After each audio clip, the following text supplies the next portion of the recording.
Good morning, it's 5:15. We are getting around to get out and get to the hospital. On my second cup of coffee in my Enzo mug. Been up for the past about hour and a half, getting stuff around. Derek's up, moving stuff to the car. Baby, we are going to get up. Half of our bags and equipment, the rest is here. I'm gonna go get Enzo up, and then we are off to the hospital.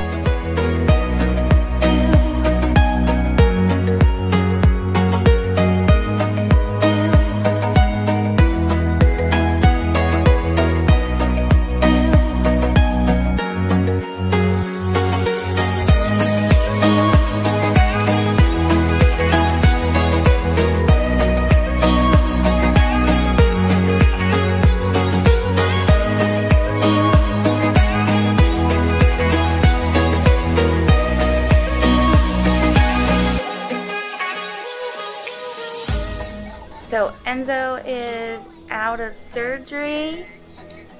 How you feeling? Thumbs up or thumbs down? Thumbs up? You did a great job. We're proud of you.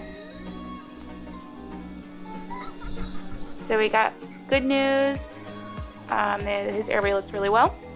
They want to move ahead with reconstructive surgery 2-stage, which we'll get into all of that later.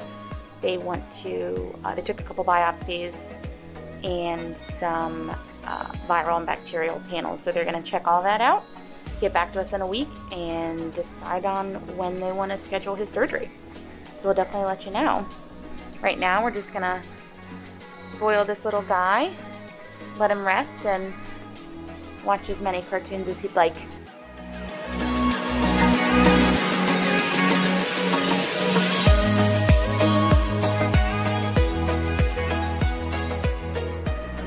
So we are at CHOP in Philadelphia. Enzo had his triple scope this morning where they look at his upper airway, his lower airway, and then his esophagus. Coming out of surgery, we had great news. They said that the area of concern, which is below the vocal cords and above the trach, looked good, and that they wanted to move forward with the first stage of his airway reconstruction, which we were really excited about because we weren't sure if today was just going to be another kind of check-in and tell us that come back in 6 to 8 months and do another repeat scope to see where we were at. We weren't really anticipating much direction to come out of this other than just, you know, hold steady.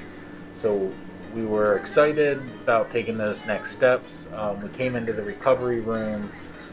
They placed this impedance probe, which is going from Enzo's nose down into his belly to see if he has any sort of reflux going on and all of that. That's important because they want to make sure to protect his airway. So if he has reflux going on down below, it can irritate the airway and make that airway reconstruction more difficult. So they wanted to get some data from that. When Enzo first woke up, he was groggy, but happy. He ate and everything was going well.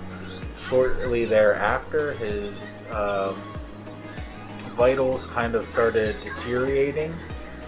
He was rapidly breathing between 80 and 90 breaths per minute. His normal is somewhere in the 20 to 30 range when he's awake. That drops lower when he's sleeping. His heart rate was in the 160s to 180s. So he was having tachycardia, which is the fast heart rate and the higher respiration rate. And we just didn't feel comfortable. Danielle especially, she knows when something's off, and she said something's not right. His temperature spiked to close to 104 degrees. He had to go back on a ventilator, which Enzo hasn't been on the ventilator in close to a year. He's currently getting pressure support, so it's like CPAP. If you know anybody with sleep apnea, it's similar to that. Just that positive airflow to keep his airway open, give him a little bit of support. They did an x-ray. The x-ray showed some strange findings. It looked as if his diaphragm on his left side was well above where it was on the right side, and they said that this is a very rare occurrence. And so I think the doctors were concerned. I know we were concerned because it wasn't something that we were anticipating or aware of prior to this. So they came in, they did an ultrasound to look at his diaphragm to see if it was working the way that it should. And thank God it came back that his diaphragm was fine. The attending doctor came in and said that he thinks what they were seeing on the x-ray was an excess of mucus, like a mucus plug in his lung that potentially from the triple scope broke loose from his airway and lodged in his lung, that was causing that mechanical issue with his breathing. So the pressure, helped expand his lungs out, made it easier for him to breathe. It immediately dropped his respiration rate in half, and his heart rate came down significantly. He's still not 100% himself, but I feel like we are much better than we were just a couple hours ago. He'll be staying overnight tonight. They'll be keeping a close eye on him, but the biggest thing is Danielle will be here with him overnight. I'll go home and take care of the dogs, grab whatever he may need for tomorrow and Danielle may need, get a few hours of sleep, and then I will be back here early in the morning. So we're just hoping for a quiet night. Enzo can get some rest. I know Danielle is not going to get any rest, but she's amazing. So yeah, we just are hoping and praying that Enzo continues on this good road, and that tomorrow we'll be able to get out of here, go home, resume our normal life. And then if everything continues to go well with the biopsies they took today and the cultures they took today, hoping that today is just a minor blip. We continue on this path to having his airway reconstruction. We'll be hearing from Enzo's surgical team that follows him. That's ENT, pulmonary, GI. Everybody works hand in hand to make sure he's optimized for surgery at the right time. Today, ENT, who kind of leads the triple scope and the eventual airway reconstruction and removal of the trach, felt really comfortable with where his airway was at to have that surgery. So we will update you on next steps as we hear about them, but right now we're just, again, hoping and praying that get through the night, get home tomorrow, and get back to our norm. And Enzo, do you want to say hello to everyone? Say hi to everyone.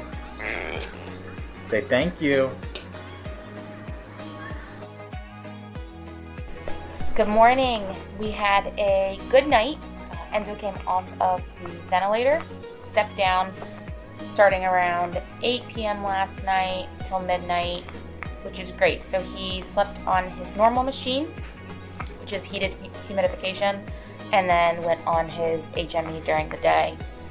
We did get a repeated x-ray last night to make sure that the extended lung on the right was looking better than it was previously, which was the reason we went on the ventilator. And it was. Still extended, not as much. He's also not in as much distress as he was yesterday. His stats look great. He's comfortable. He did have a bit of a fever last night. We did treat it with Tylenol, and he slept pretty well, went down to his normal stats overnight. So this morning we are waiting for the doctors to round. The ENT team did already come around. They were very happy with how his night was. Said that later this morning they'll be able to pull his impedance probe, which is on his face. So they were going to discuss with the ICU team and let us know, but our hope is to go home, right? Go home this morning, right? We came off IV fluids this morning. As you can tell, he's just a little bit more puffy than normal. He's starting to retain some of the fluid, but we thought the benefits of that outweighed the little extra puffiness. So he'll end up peeing that off later today. So we are going to enjoy some breakfast. Wow. Yeah, it does look like Cosmo, your puppy. I'm gonna drink a big cup of coffee that Dad brought me. Cosmo's birthday, and we're gonna wait for the team to round. So hopefully it'll be sometime this morning. We'll be able to get home, get settled, get rested, and we do have a night nurse tonight, which is fantastic for Derek and I, and for Enzo. So we're all gonna get back on the same page. Little hump in the road. We're back to where we were. Now we're just waiting on test results to come in. We are home from the hospital. Derek and Enzo. One thing we like to do for Enzo after he has an admission or surgery is spoil him. We do spoil him, but he is a very nice and respectful little boy, other than being 3 sometimes. But yeah, he goes through a lot of IV sticks, blood draws, anesthesia, x-rays, ultrasounds during his admissions. So we like to spoil him after he goes through something like that. And what are we going to get? A trampoline! Because Dad says, why not take another trip to the hospital? So we'll let you know how it happens. Not how it happens. Not how it happens. We're not doing that. How he likes it.